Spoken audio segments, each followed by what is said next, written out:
Do you love science fiction and fantasy books? You found yourself in the right dimension. Welcome to the greatest podcast in the multiverse, where each week I talk to science fiction and fantasy authors about myth, magic, and the infinite possibilities of storytelling. I am your host, Herman Stuernagel, and I will be taking you on a journey with some of your favorite authors, helping you to get to know them and possibly uncover some new literary gems along the way. Ready to explore?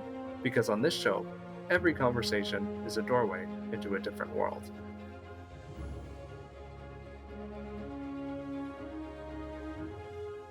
Well, hello, and welcome to the third episode of the greatest podcast in the multiverse. I'm happy to have you here today. It is the week of August the 8th, and what a week it has been. I have finally finished the self-edits for my book, Resurgence. If you don't know, I have a science fiction series out currently called Fractured Orbit. Book 1 is Eclipse. It is the book that is over here. And yeah, book 3, I've been working on this book for a long time. It started out as book 2. Book 2 kind of carried into book 3. So I wrote book 2 and book 3 at once, and it has been a process editing both of them. I have been trying to get this book to my editor for the last 2 months, and I ended up having to do a number of rewrites for it. Because one of the point of views just wasn't working the way I wanted it to. I learned some things as I got to the end of the book. And I went back and I rewrote 7 or 8 chapters, reworked a lot of material, and I think it's better for it. So that is off to the editor now, though. So I am really happy about that. And I'm going to be taking a week or two here just to kind of chill on the writing front, get some reading done. I've got a lot of books in my to-be-read pile that I have to get to. So that's what I've been up to this week. For myself as well, I will be at the Kelowna Comic-Con on August 19th and 20th, and that's in Kelowna, British Columbia. I'll have a table there. I'll be signing my books and just meeting readers and other people attending the conference. So if you do happen to be in Kelowna that weekend, stop on by, say hello. I'd love to see you there, sign a book for you, and get to know you and know who's listening to the show. Today, my guest is Cindy Gunderson.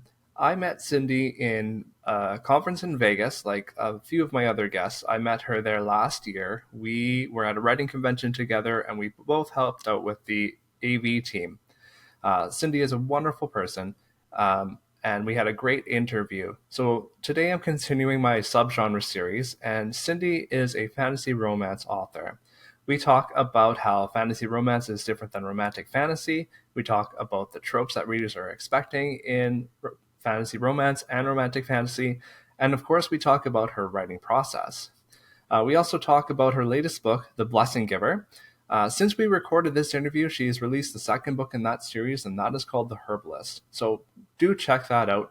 Even if you're not a romantic fantasy fan, I really enjoyed The Blessing Giver. It had the world-building elements of a fantasy book, and it still really pulled me in, even though the main plot of the book was the romance. Please check it out. In audiobook format, she does record her own audiobooks, and they are available on YouTube. So if you search for Cindy Gunderson, The Blessing Giver, it'll pop up on YouTube, and you'll be able to listen to it there. She does a wonderful job of narrating, and we talk a little bit about that in the interview as well. I hope that you enjoy my talk with Cindy. I will read her bio, and then we'll get on with the interview. Cindy Gunderson is a voice actress and award-winning author. Since she has commitment issues, she writes both sci-fi and fantasy romance, as well as contemporary romance and women's fiction under the pen name Cynthia Gunderson. When she is not typing away in a quiet corner of her local library, you can find her traveling with her family, narrating audiobooks, or happily digging in her garden. She loves acting and performing, beating her kids in card games, and playing ultimate frisbee with her handsome husband Scott. Cindy grew up in Alberta, Canada, but has lived most of her adult life between California and Colorado. She currently resides in the Denver metro area. Cindy holds a Bachelor of Science in Psychology from Brigham Young University. Cindy's first novel, Tier 1, was awarded first place in science fiction at the 2021 SIPA Evie Awards, and her women's fiction novel, Yes and, was honored with the Indie Author Project's First Place Prize for Adult Fiction in the state of Colorado in 2023. So welcome to the greatest podcast in the multiverse. I am your host, Herman Stuernagel, and I am here today with Cindy Gunderson. I met Cindy in a conference in Las Vegas last year, and we've kind of been keeping in touch through social media ever since. I am super happy to have her here. Cindy writes in a wide variety of genres that I'm going to get her to talk about today, and I'm really excited to have you here, Cindy. Oh, I'm so excited to be here. This is so awesome. Awesome. Well, I'm glad we can make it work today. First, I'd like to know a little bit more about your writing journey. I don't think we've talked about this too much off camera, so I'd love to know a bit Yeah. about your writing journey and what's brought you to this point in your career. Yeah, absolutely. I know when we met in Vegas, we were mostly worried about like the task at hand, right? The That's job right. that we were doing. We were That's right. volunteering. That's right. We were both working on the AV team for the conference, so we got a Yeah. chance to talk there, but it was all business.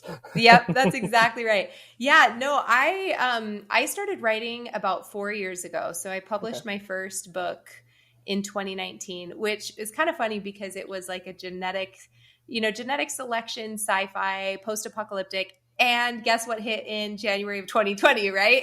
I was like, Right. I Yeah. was like, oh, post-pandemic sci-fi, maybe not the best option in 2020.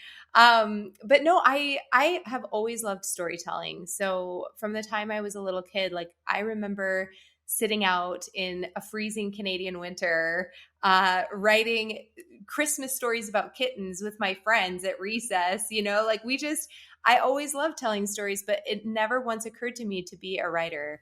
All right. So typically my storytelling came through like acting and music and Okay. performing and stuff.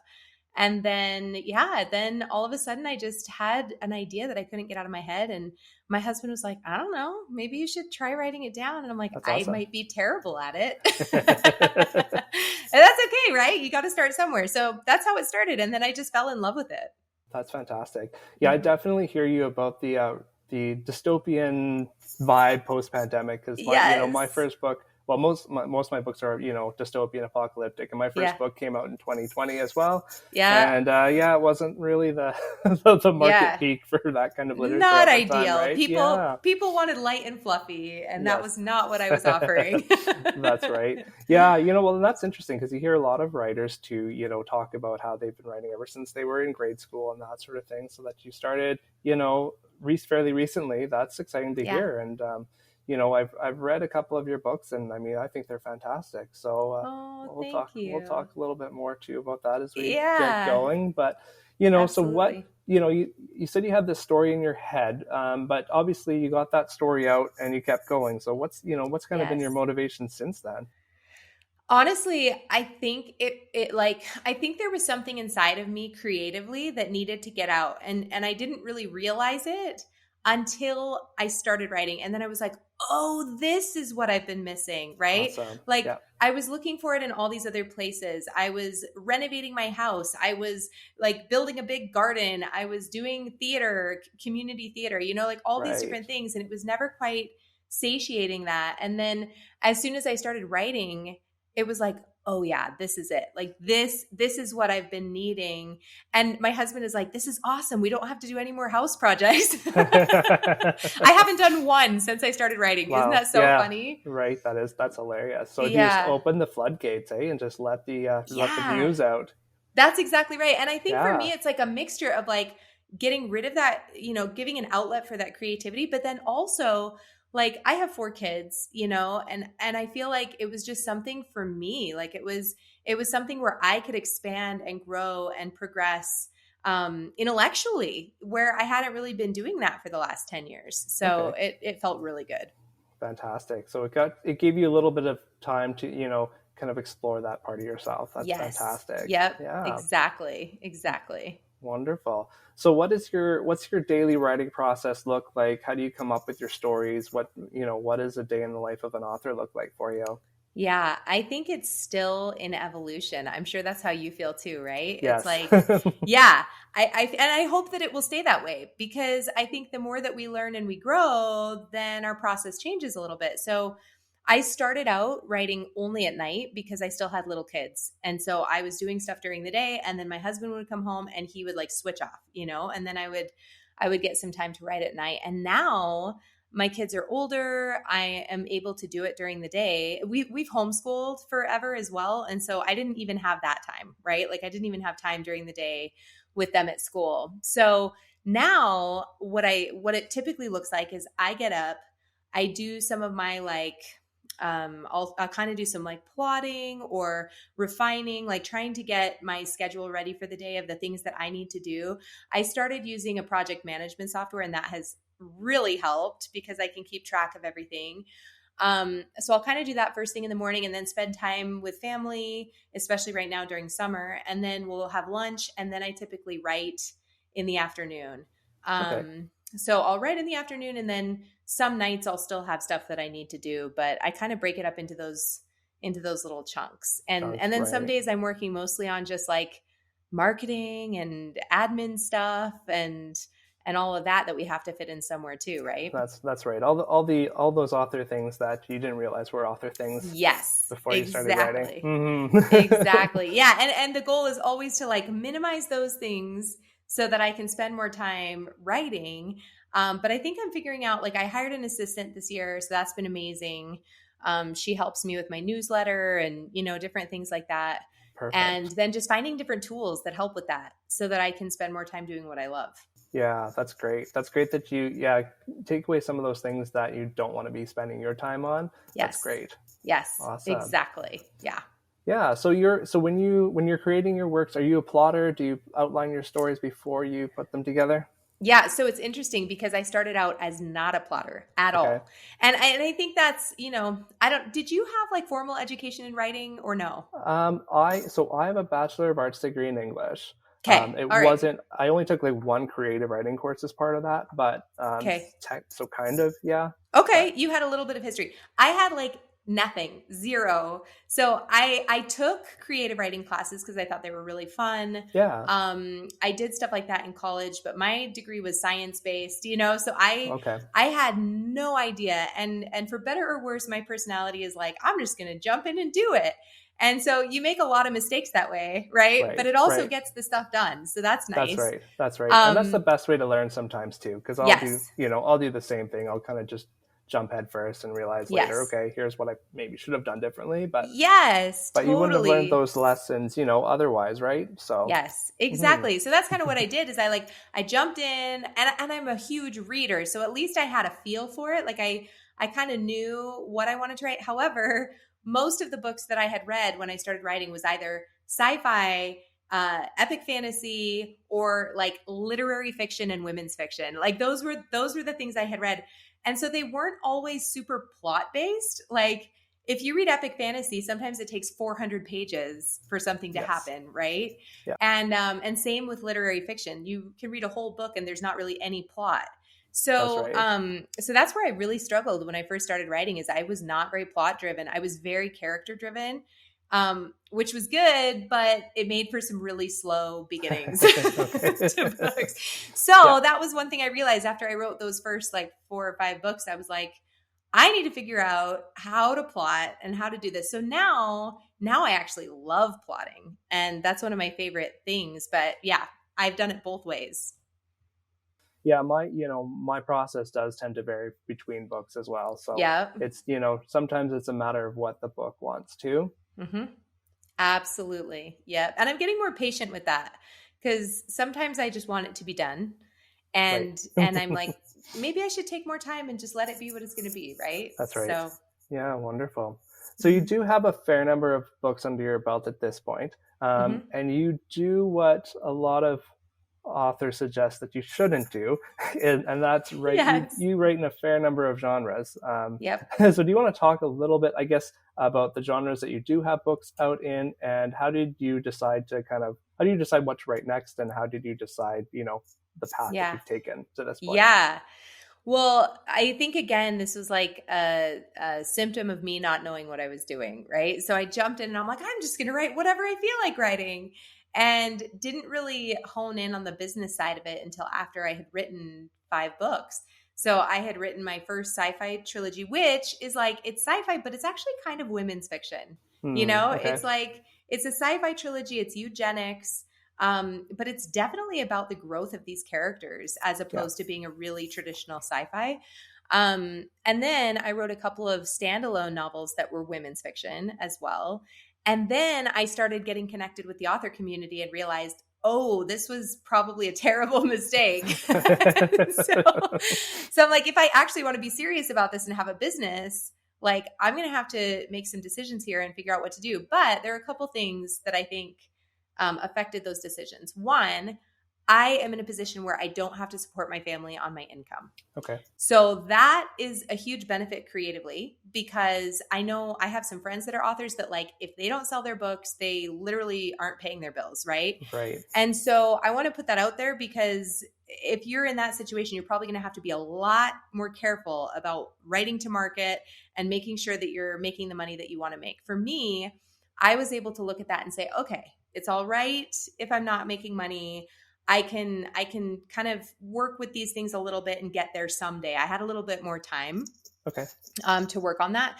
So that was the first thing. And then the second thing was like, these are just stories that I am really interested in and that I want to write. And so instead of making the decision to trash all of those things and only do what was working, there are so many creatives that did what wasn't working and it ended up being this monumental, amazing thing. That's right. So I don't want to shut that down either, right? So I think learning about the business, I decided, okay, I am going to be smarter about how I market this. Like, for example, I have 2 pen names now instead of having it all under the same pen name, right? Yeah. So marketing those things differently, having 2 different newsletters, 2 different social media pages, that type of thing. But then also just being open to doing it differently, because sometimes that's where the best magic happens, right? Right. That's right. Yeah, and it's good, you need to do that to a degree to keep yourself motivated as well, right? Especially as you're testing the waters, it's good to kind of write what you're interested in at the time and what's speaking to you. Yep, exactly. Well, and I would say now the way that I make my decisions for what I'm going to write next is a mixture of those 2 things. It's like, okay, if I have these 50 ideas of what I want to write, but this genre is really doing well right now, well, then I'm going to start with that, right? That's right. Yeah. And that's probably a great way to approach it. Yeah. Yeah. It's been fun. Awesome. So your latest book that just released as we're recording this, The Blessing Giver, I've seen that you've been marketing it as a romantasy, and this is kind of it's a new term for me. I've only seen it kind of on TikTok land in the recently. So my assumption is that it's the same as a fantasy romance novel, but from your perspective, what does that genre mean, and is it the same thing, or does it differ in some ways? Yeah, no, it absolutely is, and it's so funny because I have also had an education on this topic, because there's fantasy romance and then there's romantic fantasy. And they're 2 different things. So fantasy romance is when it is all about the romance. So you're going to be hitting romance beats throughout the story as opposed to the fantasy epic, whatever. And romantic fantasy is where it's all about the fantasy, but then you've got a romantic subplot. So I've had people call my book both. So I'm not sure, I think some people would consider it for sure a fantasy romance because, and that's how I wrote it, was that it was, fully about the romantic line there. However, in the fantasy romance genre, I would say I'm just pulling this number out of my butt here, but 80% of romantic, fantasy romance books are pretty spicy and explicit, meaning that they have open door sex scenes and there's a lot. And so the reason why some people have been calling this book romantic fantasy instead of fantasy romance is because mine are closed door. And so they feel like it's more about the fantasy world, about the growth of the character, as opposed to that part of the romance. Whereas for me, I view the romance as more than just the open door scenes. Do you know what I mean? Yeah, absolutely. Absolutely. Yeah. So, I did listen to your audiobook this week. I really enjoyed it. And I'm not a romance reader. I'm a fantasy reader. I'm not typical. It definitely leans heavier on the romance side than I would normally go to. For sure. But, you did include, enough of the fantasy world to kind of keep that fantasy interest in, for me to go. It wasn't just a straight romance novel. Totally. So, even for readers who maybe don't typically check out the romance side of it, it definitely, I think, appeals to those readers as well. Yeah, that's my hope. I hope definitely. so. Okay. Yeah. So that's interesting, as well, that you talk about the, the open or closed door romance. And that's, something I wouldn't have realized either. I've learned a ton as I've released this because, and I was nervous about it too, because I did read a whole bunch of fantasy romance before I actually put this book out, Okay. because I'd read a ton of fantasy, but not as much in the fantasy romance genre. And so I read a ton, and like, yeah, I mean, 80% of the books that I was reading, they were pretty explicit. Okay. Interesting. And I debated it. I'm like, is this what I want to write? And for me, that's just not what I want to write. And so for Yeah. me, I felt better about, having it be a lot of tension and a lot of steam, but having that piece be closed door. So, Yeah. but it was Okay. interesting when I put the book out there. I was like, okay, are these readers who are used to this type of material, are they going to be disappointed with this book? Like, Okay. is this Yeah. actually going to meet genre expectations? Right? I don't know if Right. it's going to. And Okay. I sent out book boxes to a bunch of TikTokers, and they all really enjoyed the book, Yeah. and they all kind of, the ones that were used to the typical fantasy romance genre, they were the ones that were like, I would say this is more romantic fantasy, Oh, interesting. or people that are interested in YA, right? And so they kind of put it out that way, but they all gave it like 4 or 5 stars. So I think it still appealed to that genre. It just maybe wasn't, again, like exactly what they would Quite what they're typically read. expecting from the subgenre. That's Yeah. interesting. Yeah. Okay. Yeah. And I am having a conversation with EA Winters about Queen Fantasy, and we're gonna have a Yes. lot more. So I know that you two are, have connected as well. So I'm Yeah. sure there's, you've had some discussion. I know, because there is a Totally. market for Queen Fantasy. Yes, Yeah. there totally is. And I'm hoping that there's a market for clean fantasy romance, because, and I would say that mine is, I mean, you've listened to it, so it's definitely steamier than YA. Like, I wouldn't put it in YA. No. No. I wouldn't put it there, but for people that are reading stuff that's way off the chart spicy, it probably seems that way. That's right. So, Yeah, fair enough. So yeah. now, this is obviously your first published, romantasy novel. This was kind of your first dip in the water for this genre as Yep. well? Yep. My Um, very first. so what kind of, what authors kind of inspired you to go in this direction? Who are some of your favorite romantasy authors? Yeah. So it's super interesting because, as I said, I mean, I read a whole bunch of this genre. And I, of course, read A Court of Thorns and Roses by Sarah J. Maas, that series, at least the first 3 books. And I loved her world building, absolutely loved her world building. And I also loved, so it's interesting because, again, when you look at the romance genre, that's typically cataloged as like happily ever after, right? That when you're reading a romance, you have to at the end have the couple be happily together. And she didn't do that in her Oh, really? series. Yeah, Interesting. the I first haven't read book. Yeah. Yeah. No, sorry, this is kind of spoilers, right? Spoilers alert. Yeah. Yeah, it does eventually get there, but not in the first book. And Okay. so it's really interesting because she kind of broke some of those rules within the genre. And that I think is super cool. So, people have mixed opinions on those books, but I was really inspired by the world building and the fact that she was willing to take some risks. So it was really good. Yeah. Yeah.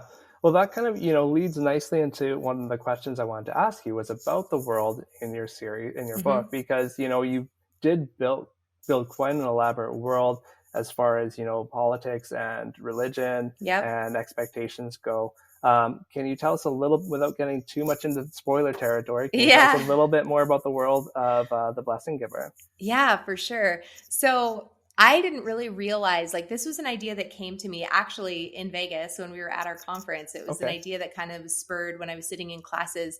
And I didn't realize until about halfway through the book that this was a book about faith.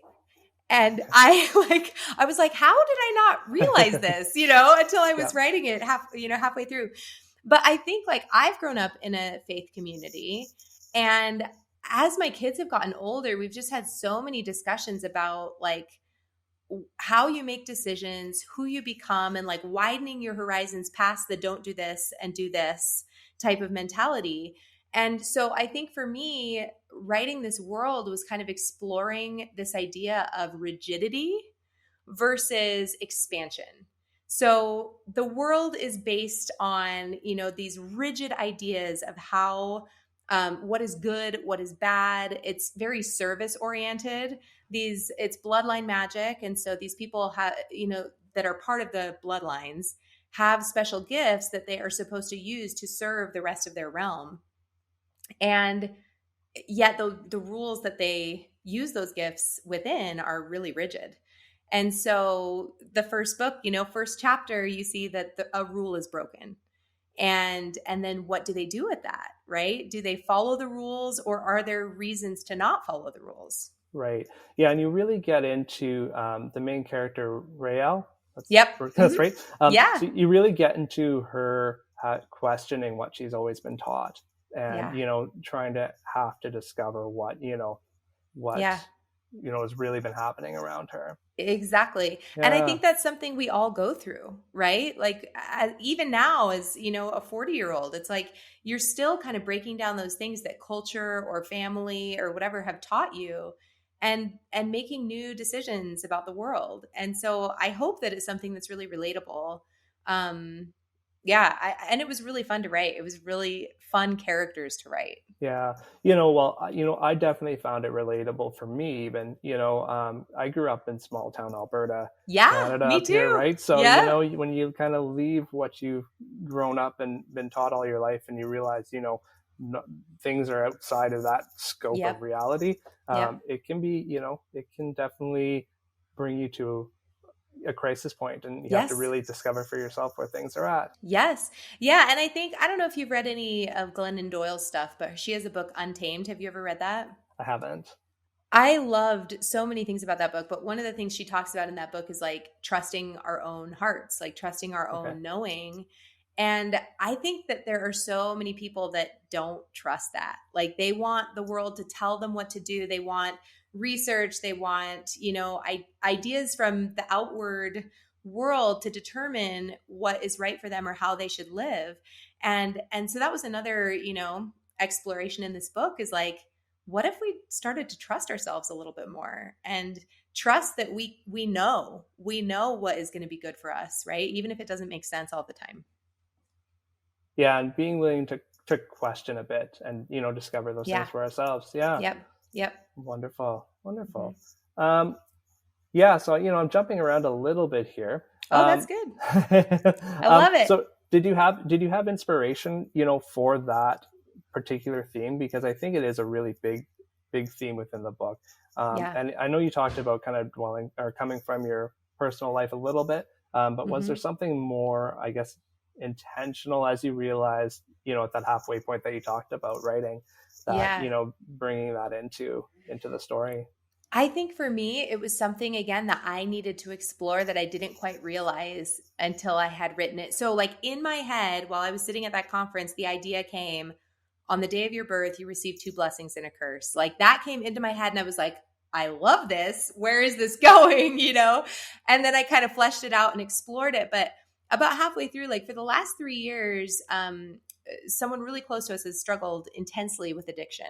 Okay. And that is something that my husband and I have both been really health conscious, and this is someone that we really care about. And so I think part of this book came from this war within myself of like, how do I help someone, but like maybe this looks different than I've always viewed it, because coming Right. from a very like health conscious family, I've always viewed that as like, well, this is just terrible. And people Hmm. who make these choices with drugs or alcohol, like that's just a poor decision, like kind of just a very rigid idea of what this means.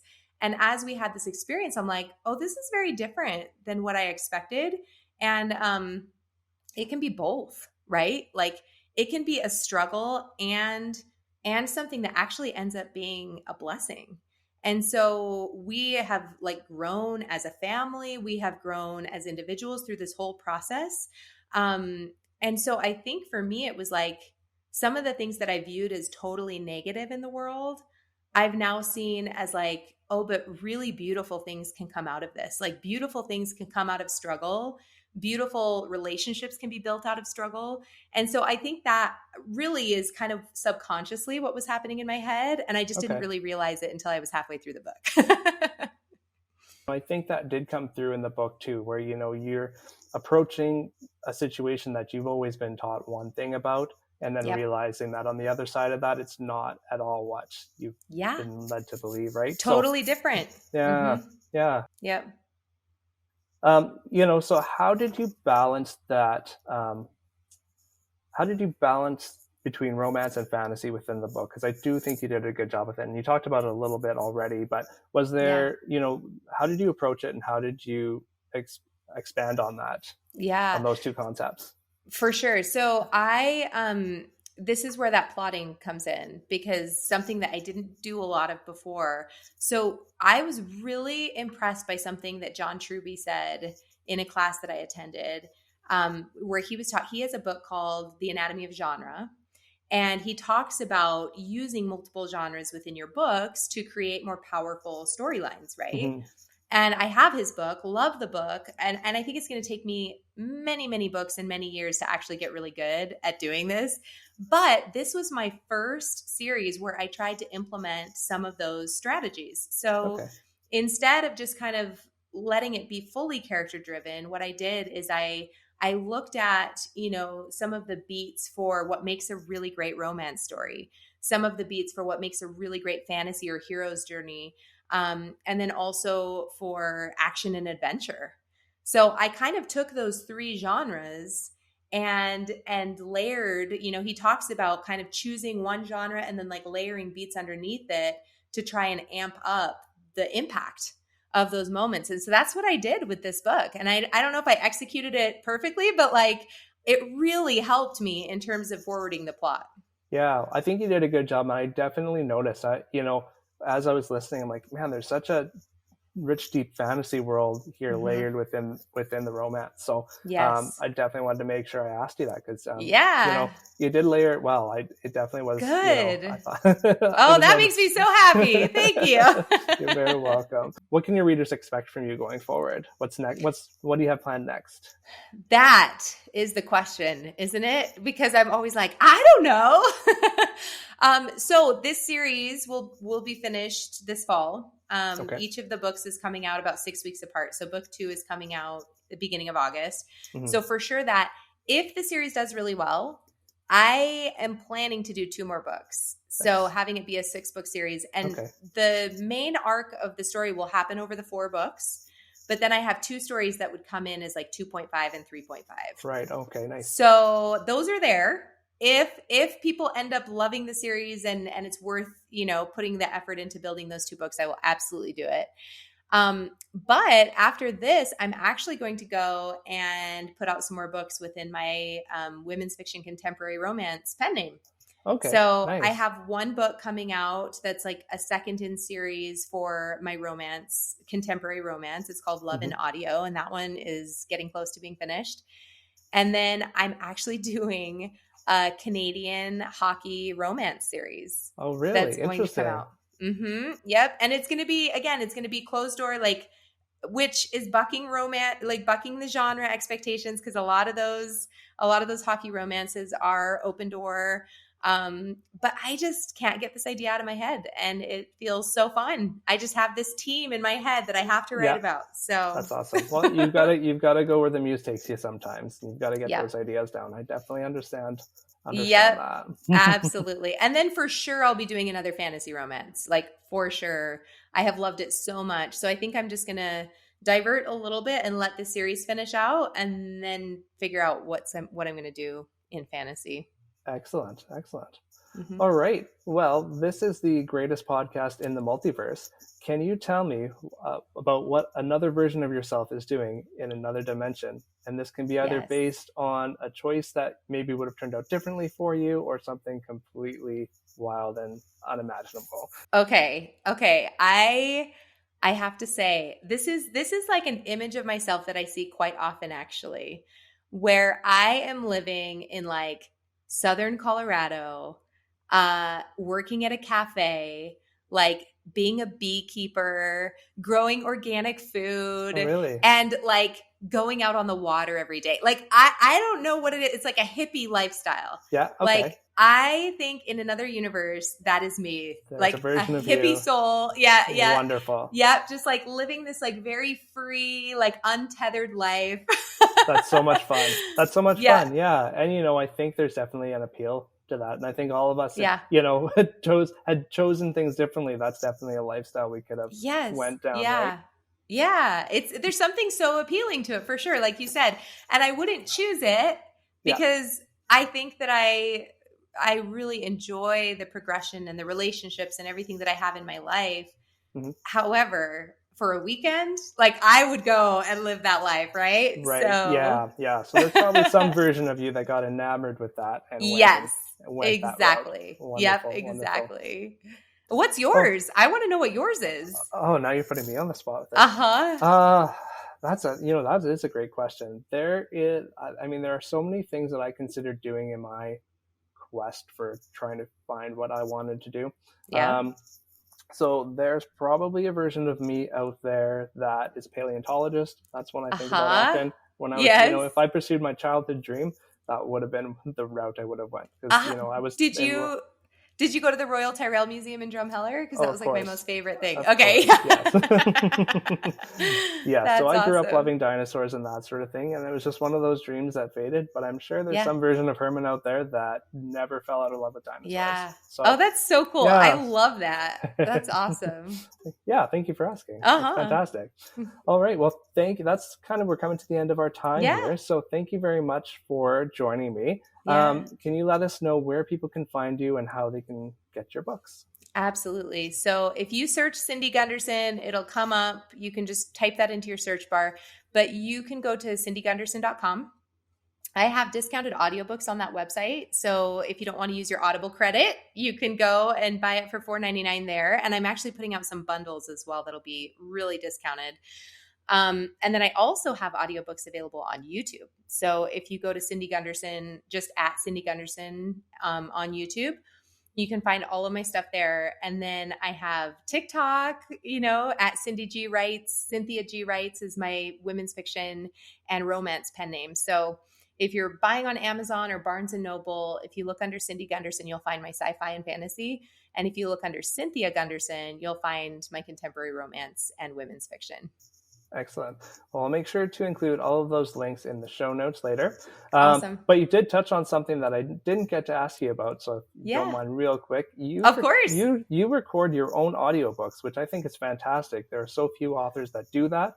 Yeah. Do you have formal voice training? Is that something that you've done before, or is it just something that you thought would be fun, so you gave it a shot? Because you definitely have the voice for it. Oh, It's thanks. they're really well executed. So if you could just Thank you. maybe give us a quick, Yeah, tell for people about your sure. audiobooks and your recording. Yeah. For sure. So, like I said, I mean, before I was writing, I was doing a lot of acting. And so I have had a lot of experience with acting and training with acting. Like we've done some commercial work here in Colorado and a lot of theater. So but like voice acting on, an audiobook is totally different. So I had the acting piece, but I really had to work on, for example, keeping my volume at a steady level, Okay. pacing, because you have to read at a little bit of a slower speed, but you just want it to be really consistent throughout the whole book. So that took a lot of practice. So if you go to my first audiobooks and then versus the ones now, like the ones now are way better than Like the all first things, they ones. get better with practice, right? Yeah. So yeah. Yep, exactly. But I have always loved doing accents and imitations and things like that. So that part has been really fun for me. Cool. But we built a little recording studio in our garage, actually, in our Okay. outbuilding. And so it's really quiet. I have like audio blankets and stuff, and I go out there Nice. and I record, and it's super fun for me. For a moment in time, I was like, maybe I should stop writing and just create audiobooks because I love it so much. But then I decided I couldn't actually do that. So now I just do both. But this last year I did record for other authors. I did some audiobooks for other authors, and that was a really unique experience too, to read not my own writing. That's fantastic. Yeah. Yeah. And and I've caught you a couple times on TikTok doing live readings of Yep. your audiobooks. So if Mm-hmm. anyone's interested, definitely check out Cindy's TikToks and make sure you check out some of her readings if you're interested in her cadence. Yeah. And as she mentioned on YouTube, they're available Yes, as well. So absolutely. yeah, And I'll be doing a whole bunch more. Like end of July, I'm going to be recording the last 2 weeks of July. I'll be on live a ton because I'm going to be recording the next in the Blessing Giver series. So excellent. All right. yeah, cool. All right. Well, thank you once again. It was great to have you. Yeah, thank you, Herman. I am so glad that we got to connect again after Vegas. So fun. I'm glad as well. Thank you once again for being here, and we will chat with you soon. Sounds great. Bye. Thank you for joining me. I hope you enjoyed this episode and my conversation with Cindy Gunderson. I hope you got something out of that episode. I know that I did. And join me next week when I talk to science fiction author Jonathan Navarre. Jonathan writes science fiction thrillers, and we talk about the subgenre of spy-fi. It's a fun conversation. You're going to love it. I had a great time with Jonathan, and we really went into some of the more interesting facts about his background and what has inspired him to write. So stay tuned for that. I hope you have a great week, and we'll see you next time. Bye now. Thank you for joining me. If you enjoyed the show, like and subscribe on your favorite podcast app or on YouTube. You can find me on Facebook and Instagram at Greatest Podcast in the Multiverse. As well, you can help support the show by supporting me on Patreon. For as little as $5 a month, you can get early access to the show, as well as submit your questions for my upcoming guests. I hope to see you next time. Bye now.